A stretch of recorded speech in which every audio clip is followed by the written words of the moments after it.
Imana ntabwo ireba nk'abantu. Hari umuntu ushobora kukureba wifitiye ibibazo, wifitiye ibikugoye, akabona ko wenda ahari wowe Imana yakuremye yananiwe, cyangwa se akabona ko Imana yakuremeye ibibazo.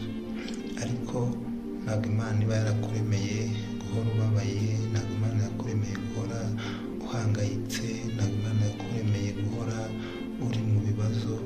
Ahubwo iyo uri mu bibazo bikugoye ni ishuri Imana iba iri kukuremera, kandi gukomeza kuryihanganira, gukomeza kuryiga neza, bituma hanyuma Imana izagukura muri ibyo bibazo, hanyuma ukabona ubuhamya.